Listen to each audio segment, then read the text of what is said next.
não que o desejássemos.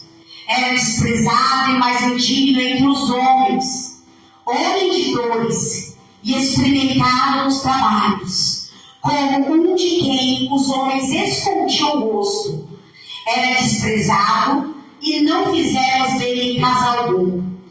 Verdadeiramente ele tomou sobre si as nossas enfermidades, as nossas dores, levou sobre si. E nós o reputávamos por aflito e ferido de Deus e oprimido. Mas ele foi ferido por causa de nossas transgressões e moído por causa de nossas iniquidades. O castigo que nos traz a paz estava sobre ele, e pelas suas pisaduras fomos sarados. Todos nós andávamos desraigados como ovelhas, cada um se desviava pelo seu caminho, mas o Senhor fez cair sobre ele a iniquidade de todos nós.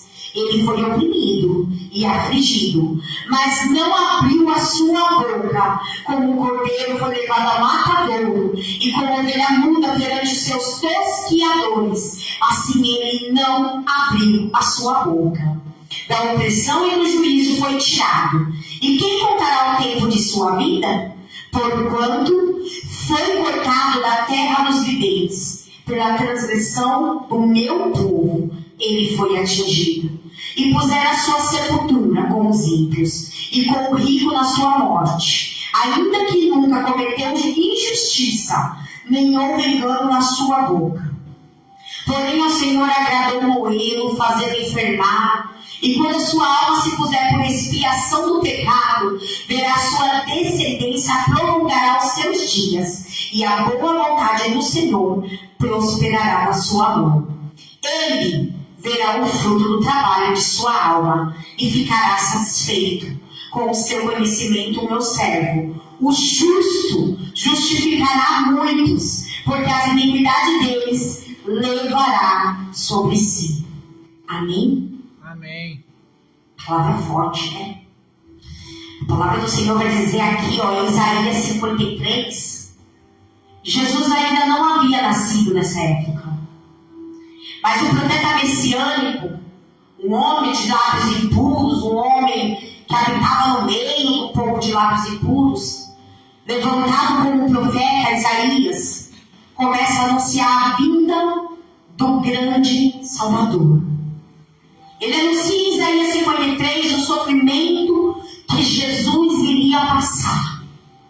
Como ele seria afligido, como ele seria moído, como ele seria tratado. E vemos dentro da palavra de Isaías 53 que Jesus não era belo. As pessoas têm uma mania de pintar o Jesus de olhos claros. Não sei se ele tinha, né, irmãos? Eu não estava lá. As pessoas têm uma mania de pintar ele tão branco. Mas se a gente for pelas origens de Israel, daquele povo, a gente conhece um povo que vem no deserto, vive no deserto, um lugar de deserto, e é um povo queimado no sol. É um povo que a pele não é branca, não é os olhos azuis, ele não nasceu na Itália. Jesus nasceu em Israel.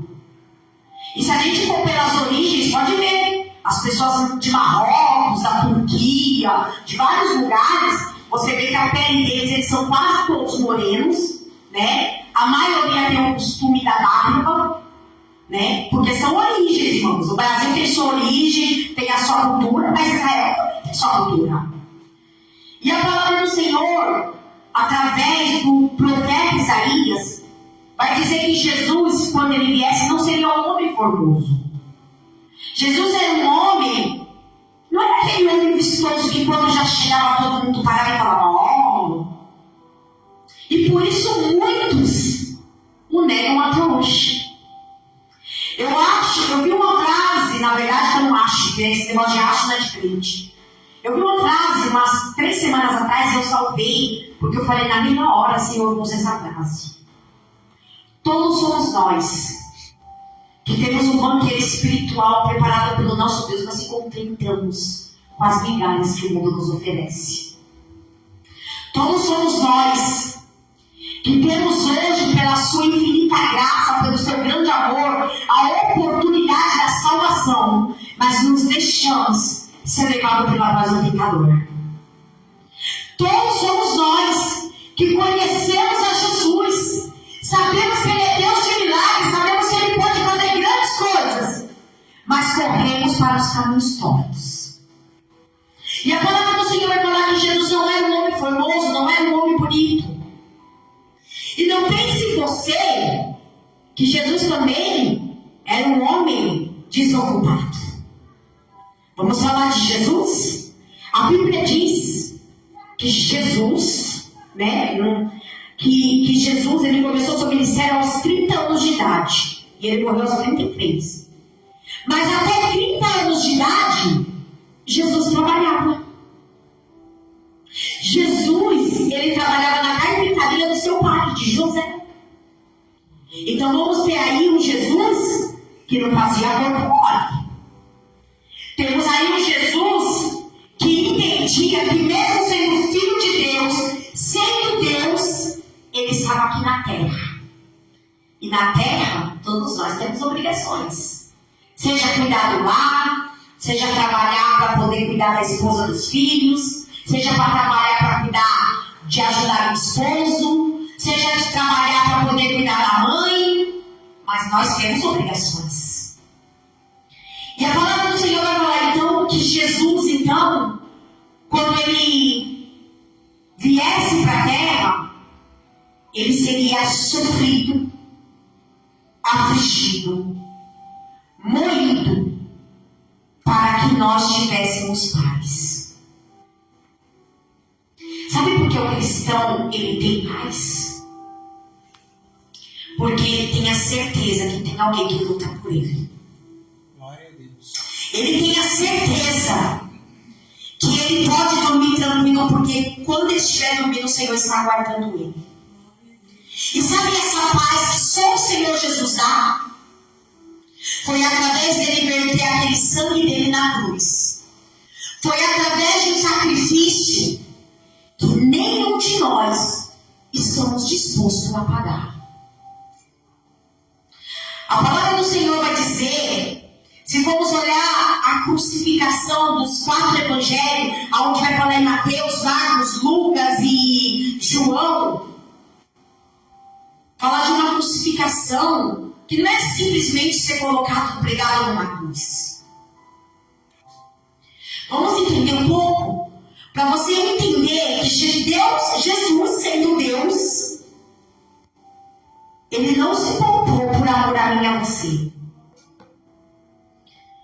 Vamos falar primeiramente da dor de ser traído. A palavra do Senhor diz que Judas vai até os sacerdotes e vende Jesus por 30 moedas. Um homem que andou pelas sinagogas, conhecida como aldeias e cidades, a Bíblia vai dizer que ele fez milagres, maravilhas e prodígios. A Bíblia diz que houve curas através de Jesus. Jesus alimentou um povo de pão e peixe. E a palavra do Senhor diz que ele curava, expulsava demônio. E a Bíblia diz que ele escolhe 12. Escolheu 12. Você não vê a Bíblia dizendo que os 12 escolheram Jesus. Mas você vê a Bíblia relatando que Jesus escolheu 12. Jesus sabia, irmãos, que Judas ia trair. Jesus sabe quando eu e você vamos voltar para trás.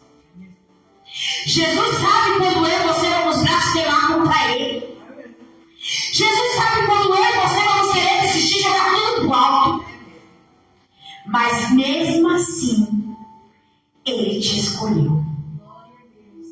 Mas mesmo assim, Ele olhou para você e falou: eu te quero. Porque não foi nós que escolhemos a Ele, mas foi Ele que nos escolheu. E a Bíblia vai dizer então que Jesus escolhe Judas. 3 anos de ministério, 3 anos pregando. Judas andou com amor. Judas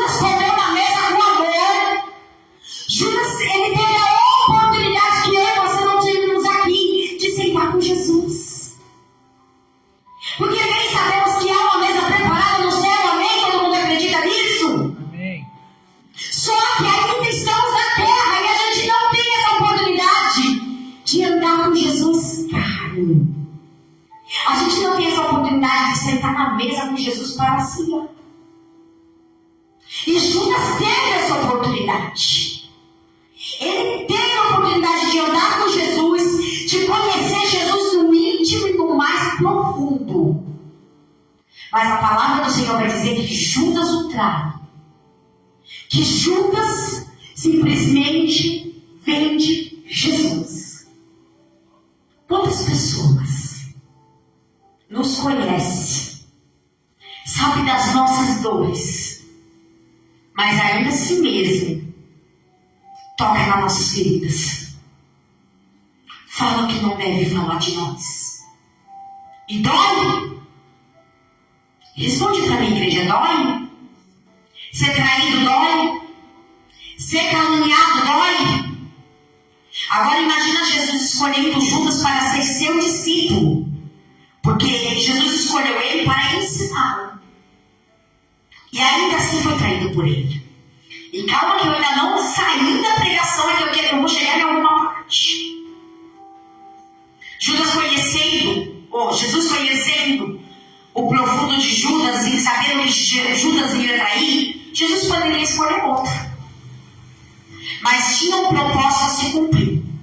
E eu já começo aí com uma revelação para a tua vida. Nem tudo de mal que está acontecendo na tua vida é porque Deus quer, mas é porque existe um propósito. Tem coisas de ruim acontecendo na sua vida que faz parte do propósito de Deus. A palavra do Senhor então vai dizer que a dor de Jesus começa pela traição. Ele sabia, ele estava na mesa e falou: aquele que tiver que fazer, vai lá e faça logo. E a palavra do Senhor diz que Judas sai para vender Jesus. Ele até quis, irmãos, ele até quis voltar atrás, mas ele já tinha feito. E a palavra do Senhor vai dizer então que Jesus sobe para o monte para orar. Getsemane, ele vai lá. Leva alguns discípulos com ele. Porque embora Jesus escolheu 12, eu quero ressaltar aqui, Jesus escolheu 12, mas tinha os mais íntimos. Tinha aqueles que o Senhor era mais chegado. Aí vai falar assim, Deus não tem preferidos. Mas a palavra do Senhor fala que Ele separou para si aqueles que lhe são queridos. Existem pessoas que moram dentro do coração de Deus. E a Bíblia vai dizer que Jesus então com aqueles discípulos sobe e pede para eles vigiar e orar. E Jesus se separa deles. E olha que interessante. Os discípulos foram com ele. Mas você entendeu que o propósito era para Jesus e não era para os discípulos? Tem propósito que é para você, meu irmão. Tem propósito que é somente para você. Sua mulher não vai te entender, seu esposo não vai te entender, seus filhos não vão te entender, porque o propósito é seu. A dor é sua. E não tem como ninguém viver o propósito que Deus separou para a sua vida. E a Bíblia diz então que Jesus se separa e vai orar. E Jesus é acometido por um pavor tão grande que hoje, estudado pela ciência, entendemos que Jesus passou pela síndrome do pânico, que é onde faz soar sangue. A Bíblia diz que ele soa sangue. De tanto medo, de tanto pavor, porque Jesus sabia que ia ser entregue. Chegam os soldados, chega Judas, e com um beijo traz Jesus. Apenas um beijo. E aí a palavra do Senhor vai dizer então, eu vou usar a palavra martírio. Começa o martírio de Jesus. Começa a apanhar. Começa a sofrer. Acusado de coisas que ele nunca fez. Afligido, caluniado pelas pessoas que um dia disse que ele era o salvador delas. Começa então Jesus a sofrer, apanhando, levado de um canto para o outro. Eu estou resumindo para a gente não ficar muito tempo. De um canto para o outro. Porque tinham que achar uma acusação contra Jesus para crucificá-lo. Mas não tinha. Qual seria a acusação contra Jesus? Que ele curou? Que ele transformou a água em vinho? Ou a acusação seria que ele libertou pessoas de demônio? Não havia nenhuma condenação sobre Jesus. A Bíblia vai dizer em Isaías 53 que ele foi calado como uma ovelha vai para o seu matadouro. E a palavra do Senhor vai dizer que em Isaías que Jesus não abriu a sua boca. Você não vê em nenhum momento alguma palavra do Senhor dentro de Gênesis e Apocalipse dizendo que Jesus tentou se justificar. E a palavra do Senhor vai dizer então que ali, jogado de um lado para o outro, não achando uma condenação, era a época de Páscoa, né? E a palavra do Senhor falava que eles davam direito de um preso ser solto. E ali tinha um ladrão, um homem terrível, Barrabás. E a palavra do Senhor vai falar que então, não achando condenação, deu uma oportunidade de ou solta Jesus, ou solta Barrabás. E o povo olha, o mesmo povo que estendeu ali os ramos para Jesus passar. O mesmo povo que gritava pela ele, que estava esperando por ele. Esse mesmo povo diz, solta Barrabás e crucifica Jesus. E olhando o contexto de Isaías 53, a gente descobre que Jesus não morreu porque ele era um caloteiro. A gente descobre que ele não morreu porque ele era fofoqueiro.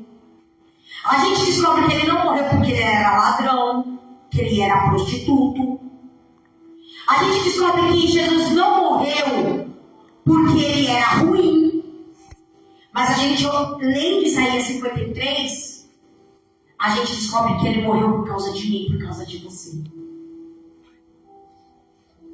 Nós somos justificados pelo amor. Porque eu e você já estávamos condenados ao inferno. Eu e você já tinha a nossa passagem somente de ida para o inferno. Mas Jesus foi lá e comprou a nossa passagem, dando a oportunidade de escolhermos se queremos o céu ou se queremos o inferno. E tudo por amor. Porque a Bíblia não diz que pegaram a vida de Jesus. A Bíblia diz que ele falou, eu dou a minha vida. A Bíblia diz que ele entrega a vida dele por amor aos amigos. Irmãos, vamos falar de um amor que constrange? Quantas das vezes nós não olhamos para o céu e falamos tanta asneira? Quantas das vezes alguém nos chamou para ir para a igreja e a gente falou, hoje não? E Jesus morreu por causa de mim e por causa de você. Nós não merecíamos, nós não tínhamos oportunidade para estar aos céus com o Pai. A Bíblia vai dizer em Romanos, não me lembro o capítulo, mas está em Romanos, que vai dizer que todos nós fomos destituídos da glória de Deus. Não podíamos presenciar a glória de Deus, não podíamos ser salvos pela graça. Mas a morte de Jesus abre a porta do céu para mim e para você. E ele sofreu. Ele padeceu. A Bíblia diz que ele apanhava aonde as chicotadas arrancavam pedaços da sua carne. E a Bíblia vai dizer então que quando ele chega no local determinado da crucificação, agora vão pregar Jesus no madeiro. A Bíblia vai falar de, eu vou dizer pregos, mas eu acho que é outro nome. Tem outro nome, pastor? Cravos, né? Vão fincar em sua mão para prendê-lo na cruz. E sabe o que é mais doído? Que a cruz não era para ele, irmãos. A cruz era de Barrabás. Barrabás era um homem totalmente diferente de Jesus. Ele carregou o peso de uma cruz que não era para ele, muito mais pesada do que ele podia carregar. Um estica sua mão e coloca os cravos. Aí, como a cruz era muito grande, porque a cruz não era dele, a Bíblia vai dizer que então puxa o seu braço, desloca o seu braço, para que o cravo venha se pregar naquela cruz. E a Bíblia diz que vão lá e pregam os seus pés. Só que antes disso, irmãos, tinham colocado para ele uma coroa de espinhos, aonde os espinhos são grandes e perfuraram a sua cabeça. E a Bíblia diz que quando ele estava naquela cruz, eu não consigo imaginar a dor de estar preso ao madeiro. A Bíblia diz que ele sente sede. Ele pede água. E no momento que ele está com sede, embebeda uma esponja com vinagre e dão para Jesus beber. Esponja qual era usada para limpar partes íntimas. Eu estou dizendo para você que Jesus teve que beber vinagre de uma esponja que usavam para fazer limpeza íntima.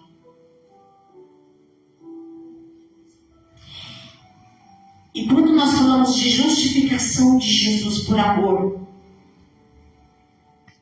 a justificação dele é a oportunidade que eu e você temos hoje. A justificação é a oportunidade de se render aos pés dele. Não poderíamos. Até porque não somos judeus. Jesus veio para o povo dele. Como o povo dele não o quis, todos aqueles que creem, todos aqueles que confessam com a sua boca, têm a oportunidade de serem chamados filhos de Deus. Seríamos bastardos, mas ele nos tornou herdeiro. Não tínhamos direito a nada, agora temos direito à salvação. E quando lemos Isaías 53, aonde a palavra do Senhor dele vai dizer em Isaías 11, no versículo 11, mas na parte B que diz: com o seu conhecimento, o meu servo, falando de Jesus, o meu servo, o justo, que não tem pecado algum, que nunca houve uma palavra de opressão sobre a boca dele nem de engano, justificará a muitos. Entenda só, a morte dele abriu a porta do céu para você. A morte de Jesus te justifica diante de todas as acusações que Satanás tem plantado sobre a tua vida. A morte de Jesus te justifica de toda calúnia, de todo pecado. Porque quando você vira para ele e fala assim: Senhor, me perdoa, e fala de todo o coração, ele te perdoa. E é essa justificação que por muito tempo nós rejeitamos. É essa justificação dele chegar até a Deus e falar: dá mais uma chance para ele. Porque a Bíblia diz que Jesus não veio para nos julgar, mas ele veio para nos justificar diante do Pai. Aí você imagina Satanás indo lá e falando assim: oh, a missionária Neide é isso, Deus. E Jesus falando: não. Mas olha só, ela faz isso, e lá na frente eu sei que ela vai fazer isso. E o diabo não poder tocar na tua alma, porque Jesus tem um plano e um propósito sobre a tua vida. Mas eu quero saber se eu e você estamos prontos para receber a oportunidade de entrar pela porta que Jesus abriu. Porque ele nos justificar por esse grande amor, por esse grande ato de mártir, porque ele deu a sua vida por nós. Ninguém roubou dele, irmãos. Deixa eu te falar uma coisa. Satanás perdeu porque Satanás não tocou na vida de Jesus. O homem não tocou na vida de Jesus. Eles foram só onde Deus permitiu. Mas o amor se entregou por mim e por você. Sacrifício tal que amando o meu marido, amando os meus filhos, eu não tenho coragem de dar a minha vida. Por uma humanidade que escarnece todo dia o nome de Deus. Por uma humanidade que rejeita a Jesus. Por uma humanidade que está preparando todos os dias um meio e uma forma de negligenciar e fazer escândalo ao Evangelho. Mas Jesus, ele deu a vida dele por mim, por você, pela prostituta, pelo ladrão, pelo homicida. Ele deu a vida dele para os fofoqueiros, para os maldizentes, para os idólatras, para os feiticeiros. Mas ele diz assim: aquele que quiser vir após mim, pegue a sua cruz, negue-se a si mesmo e venha. Eu estou dizendo para você hoje que existe uma oportunidade que ninguém daria para você. Se você pisar hoje no pé do seu irmão que está do lado, possa ser que amanhã ele nem olhe para a tua cara. Se você falar uma palavra errada, a qual o seu irmão do lado não gostar, talvez ele nem olhe mais para você. Mas Jesus, você nega. Jesus, você vira as costas. Jesus, você desobedece, que é pior ainda. E ainda assim, ele permanece com a porta aberta dizendo: filho, eu quero que você entre por ela. Então, nessa noite, para encerrar aqui, eu quero que você lembre que toda a dor de Jesus, todo o sofrimento naquela cruz, foi por amor a você. E aí, às vezes, você olha para o vizinho e fala assim: se eu pudesse, eu matava. Sendo que Jesus, conhecendo você no profundo, ele resolveu te amar. Sabe o que é triste? Vivemos um evangelho que quando você vai pregar, a pessoa fala assim. Quando você vai, vou melhorar, não quando você vai pregar. É quando você vai corrigir a pessoa no pecado. Ela vira para você e fala assim: mas Jesus me conhece. Pois é, ele te conhece. E você não tem medo não que ele conheça você tão bem a ponto de saber tudo o que você faz de errado. Essa frase de Jesus me conhece vai levar muita gente para o inferno. Quando eu sei que Jesus me conhece, Ele me conhece muito mais que meu esposo, muito mais que meus filhos. E eu sei que Ele é o único que pode lançar minha alma no inferno. Então eu tenho medo. Eu tenho temor e tremor do que Jesus pode fazer comigo. Então nessa noite lembre-se. Se você tem paz, se você tem a porta da salvação aberta, se você tem Jesus que te justifica, isso é devido ao sacrifício dele de morrer na cruz. Não porque você é bonitinho ou porque você é bonita. Não é porque você é grande ou porque você é baixo. Porque você é gordo ou porque você é magro. Porque você louva bem ou porque você prega ou porque você ganha almas. Ele só morreu na cruz por amor. E que nessa noite você não saia daqui esperando a oportunidade passar. Porque nessa oportunidade, que às vezes é dada, essa oportunidade que quando falamos, tem alguém hoje para Jesus? Alguém quer aceitar Jesus? Alguém quer voltar para Jesus? Muitos falam, hoje não. Só que o amanhã não chega.